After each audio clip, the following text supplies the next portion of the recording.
Hey, thanks for joining me for a thought for today. And here's something for us to think about. Have you ever felt alone while you're in the midst of a crowd? Think about that.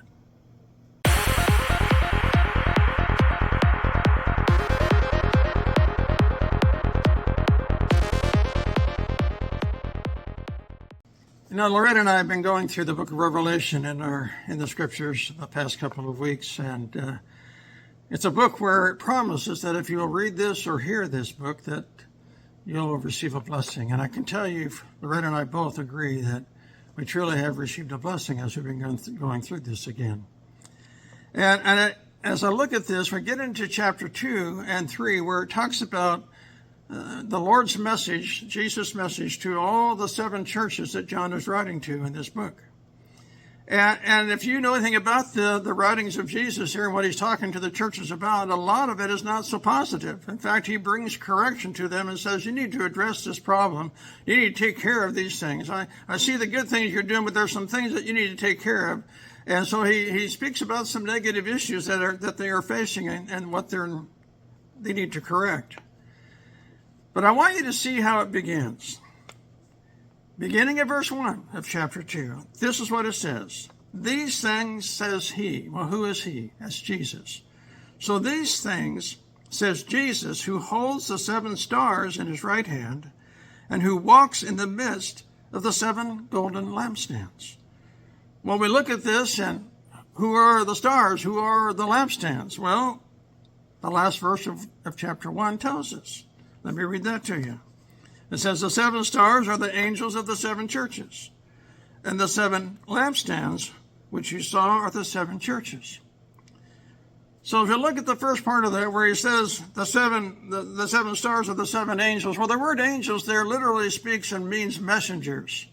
And every theologian that I read about this, they believe that it's talking about the leadership within the churches, the pastors, the bishops, the elders, whoever it is bringing the messages to those churches. And so here he's saying, Jesus is saying, I hold the leadership of the churches in my right hand. And the phrase right hand means authority. It speaks of authority that God has given to them and to all the church through his work on the cross.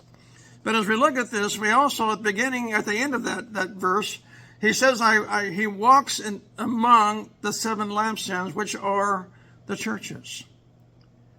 He walks among those that are in the church. And what a promise that is to us, because we are the church.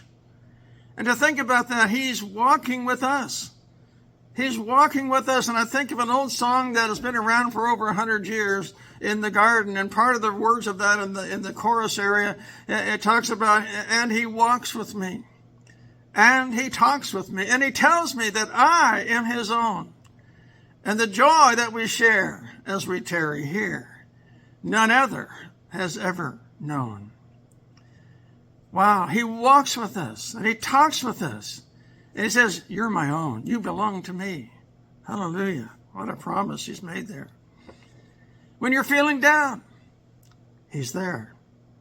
When you're feeling up, he's walking with you in those times too. When you need financial help, he's walking with you in those times. When you need a healing, I want you to know he's there for you. Just call out to him.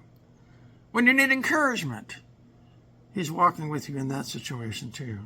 I mean, that's his promise to us. We see it again in Matthew 28, verse 20, where he says, lo, I'm with you always. Always he's with us. He walks with us in every situation that we are facing in life. That's his promise. And I want you to know you can trust him, that he will be there for you.